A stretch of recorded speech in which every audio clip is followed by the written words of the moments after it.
N'ayez pas peur.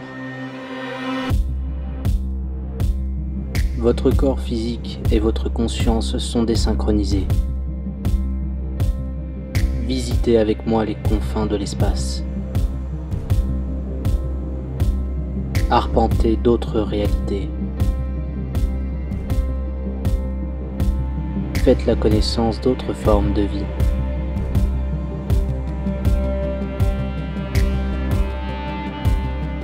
Bienvenue dans Expérience intermédiaire.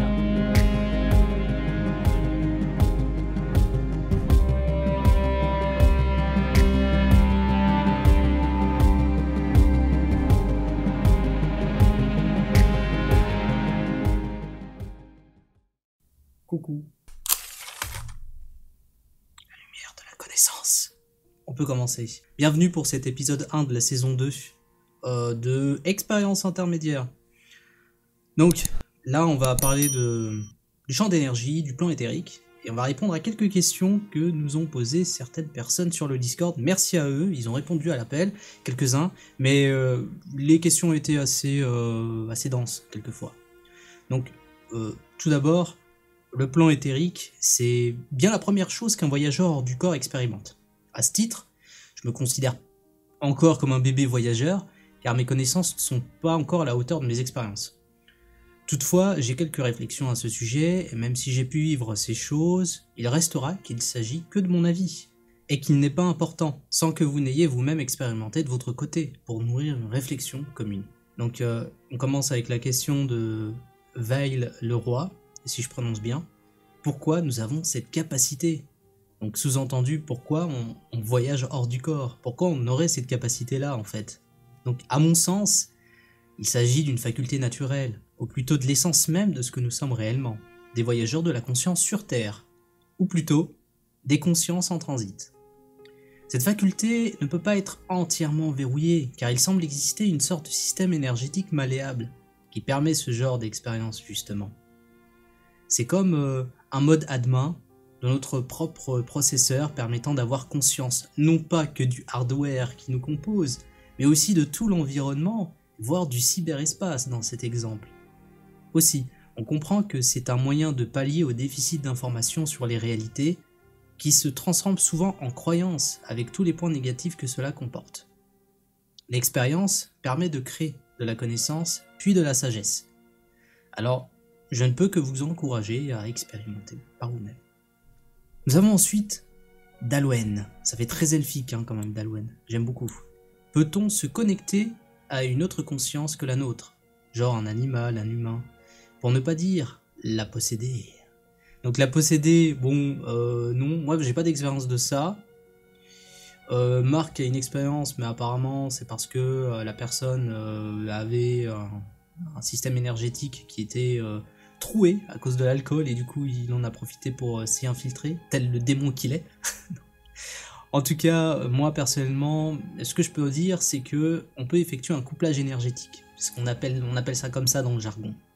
Il s'agit de fluidifier son champ d'énergie via un vélo ou par tout autre moyen qui vous sont personnels, comme la méditation. Et ensuite, une fois que c'est suffisamment fluide, vous pouvez donner une intention de vous connecter à un minéral, un végétal ou un animal. Une fois la jonction faite, vous pouvez capter de l'information.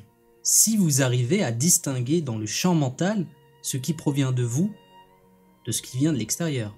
Et c'est très souvent difficile, car sans se rendre compte, nous faisons avec des pensées, ou plutôt des perceptions du pensème collectif, que nous identifions à nous. Là encore, un travail doit être effectué au niveau du mental. Mais c'est là le secret pour des phénomènes comme la communication animale, ou la psychométrie, qui consiste par exemple à capter de l'information de la part de tout objet, notamment son histoire. Ces capacités extraordinaires sont tout à fait banales hors du corps. Il n'est pas du tout difficile de les mettre en place. C'est naturel. Mais c'est le voile du corps physique et les limitations biologiques qui rendent tout cela très flou pour nos consciences incarnées.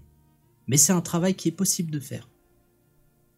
Enfin, nous avons une question de Matt. En gros, il demande quel est mon point de vue sur les liens entre les minéraux, les végétaux, les animaux et la conscience. Bon bah là évidemment il y a un lien évident et voici ce que j'en pense. Il ne s'agit que de mon avis, bien sûr. Il sort littéralement du néant, plus ou moins. Vous êtes prévenus. Je vois la conscience comme un genre de virus. Attention, hein, c'est pas quelque chose de péjoratif. Je m'explique. Dans l'immensité du cosmos, des univers, du multivers, la conscience agirait à la manière d'une plante qui pousse ou d'un arbre qui affiche de plus en plus de branches. C'est-à-dire qu'il se complexifie et s'étend de plus en plus dans chaque strate de réalité, du plus subtil au plus dense. J'ai pris l'exemple du virus parce que ça me parle mieux, dans le sens où le but du virus, ça va être de se reproduire, en fait un maximum, de se copier, de se reproduire on va dire. Par exemple, pour les minéraux, ils possèdent une conscience, mais elle est fixe, elle est atemporelle, et il n'a pas conscience du temps qui passe, n'ayant pas la qualité d'une conscience qui se connaît lui-même. Mais il a quand même une conscience, voilà. Ils peuvent se transformer au fil des millénaires et arborer différents métaux, gisements, des reliefs, etc. Donc, de la pierre, ça vit, en quelque sorte. Les plantes, les plantes ont quelque chose de plus que les minéraux.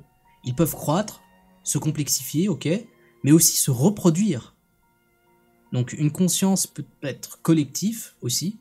On peut parler de conscience collective pour les plantes, mais à l'aune des expériences chamaniques, où on a carrément des plantes qui commencent à tchatcher avec toi, à vouloir te montrer des trucs. Ok, à ce moment-là, on peut dire qu'ils ont une forme de conscience, quoi. Développer jusqu'à quel point? Je n'en sais rien. Enfin, on a les animaux, qui ont toutes les caractéristiques que je viens de citer, mais en plus, ils ont la capacité de ressentir des émotions, et pour certains, de pouvoir souffrir et connaître l'amertume. À mon sens, cela en fait des créatures à protéger, comme on devrait protéger nos propres enfants.